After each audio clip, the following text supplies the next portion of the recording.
तो राजस्थान की सबसे बड़ी खबर आज यही है कि राजस्थान पुलिस की प्रोफेशनल अप्रोच सुखदेव सिंह गोगामेडी हत्याकांड के दोनों शूटर्स को दबोच लिया गया है। अब उन्हें जयपुर लाया जा रहा है। लगातार सहयोगी हमारे साथ बने हुए हैं। इससे पहले हमने शिवेंद्र से भी बात की और एडीजी क्राइम दिनेश अमन से भी बातचीत की और सहयोगी सत्यनारायण शर्मा भी हमारे साथ जुड़ चुके हैं।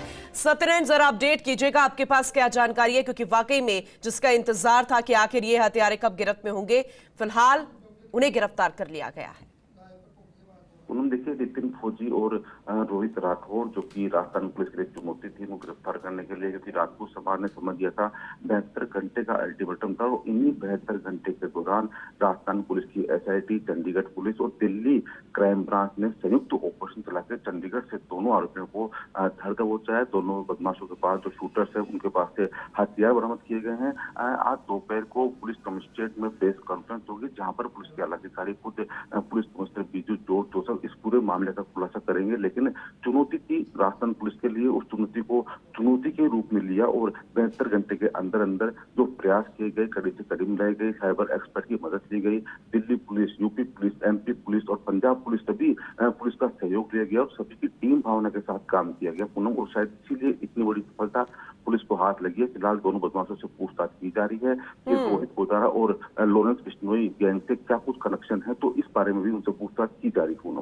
सत्यनारायण, एक नाम और सामने आया है कि जो शूटर्स का मददगार था उद्धम, उसके बारे में जरा जानकारी दीजिएगा।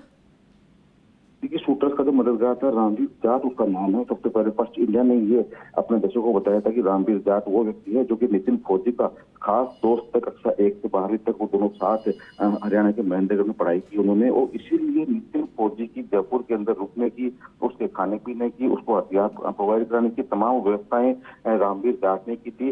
रामवीर जाट को जयपुर पुलिस ने कल गिरफ्तार किया था। ये जयपुर पुलिस की पहली कामयाबी थी और उसी से पूछताछ के बाद में मोबाइल लोकेशन और साइबर एक्सपर्ट की मदद लेने के बाद में देर रात को दोनों आरोपियों को धर दबोचा गया। रामवीर जाट के साथ साथ पूनम दोनों आरोपी गिरफ्तार हो चुके हैं और अब बताया जा रहा है कि करीबन 10 से अधिक वो आरोपी जिन्होंने फरारी के दौरान दोनों शूटर्स की सहायता की थी, उनकी फरारी कटाई थी, उनके लिए भोजन और पानी की व्यवस्था की थी, तो उन लोगों को भी गिरफ्तार करेंगे, क्योंकि उन्होंने अपराधियों का साथ दिया है, उनको अपने घर में रुकवाया है, उनके लिए व्यवस्था की है। तो ऐसे में साजिश के तौर पर, यानी कि साजिशकर्ता माना गया उनको, तो उनको भी गिरफ्तार किया जाएगा।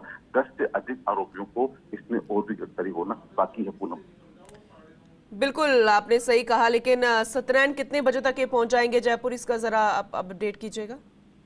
देखिए, दिल्ली क्राइम ब्रांच की कुछ फॉर्मेलिटीज होती है, क्योंकि जो बदमाश है वो चंडीगढ़ में पकड़े गए, तो कल चंडीगढ़ में फॉर्मेलिटी पूरी हुई। अब दिल्ली क्राइम ब्रांच जो है वहां पर फॉर्मेलिटी पूरी की जा रही है। उसके बाद में दिल्ली पुलिस से राजस्थान पुलिस के अधिकारियों को दोनों बदमाशों को हैंड ओवर करेंगे। उससे पहले उनका मेडिकल करवाया जाएगा। उसके बाद में राजस्थान पुलिस से दोनों बदमाशों को लेकर जयपुर रवाना हो जाएगी और जयपुर आने के बाद में प्रेस कॉन्फ्रेंस की जाएगी। उस प्रेस कॉन्फ्रेंस में ये बताया जाएगा कि दोनों शूटर्स ने किसके कहने से इतने बड़े हत्याकांड को अंजाम दिया, किसके कहने से उन्होंने जयपुर आए थे, कहाँ रुके थे, कौन से हथियार आए थे, कि हथियार किसे प्रोवाइड कराए थे, और साथ साथ फरारी उन्होंने कहाँ कहाँ काटी, किन किन लोगों ने उनके साथ दिया। तो तमाम जो क्वेश्चन थे, जो प्रश्न की फहरिस्त है वो तैयार पड़ी है। इंतजार है दोनों बदमाशों के जयपुर पहुंचने का, जिससे कि पूछताछ शुरू हो और इस पूरे प्रकरण का सच्चाई तक पुलिस जड़ तक जा सके, जिससे कि पूरी गैंग का पर्दाफाश किया जा सके पूनम।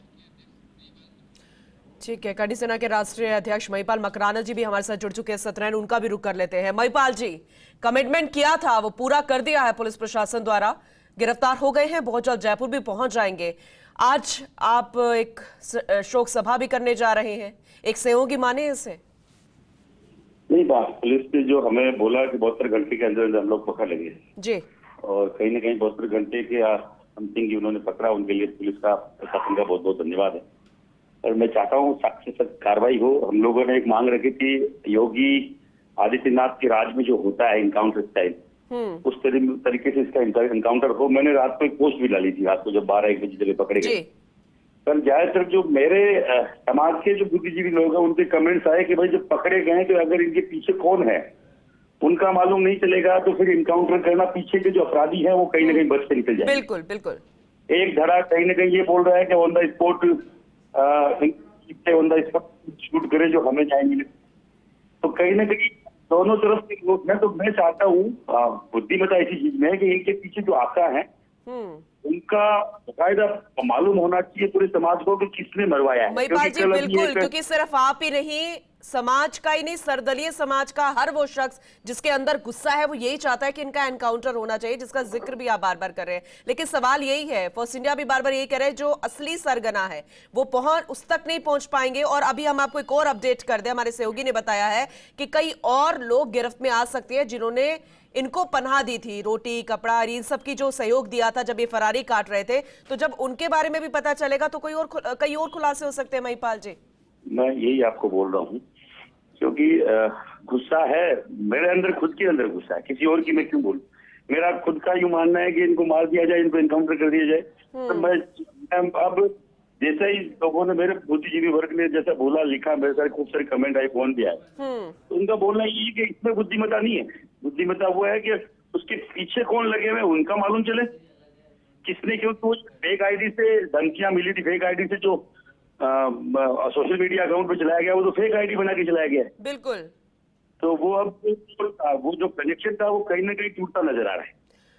बिल्कुल, यही इंतजार रहेगा कि आखिर सरगना कौन है, मुख्य सरगना। और ऐसे में आप सभी को भी दबाव इसे लेकर बनाना होगा कि सख्त से सख्त कार्रवाई हो, जो कि होनी भी चाहिए। बहुत शुक्रिया महिपाल जी फॉर्स इंडिया से बातचीत करने के लिए।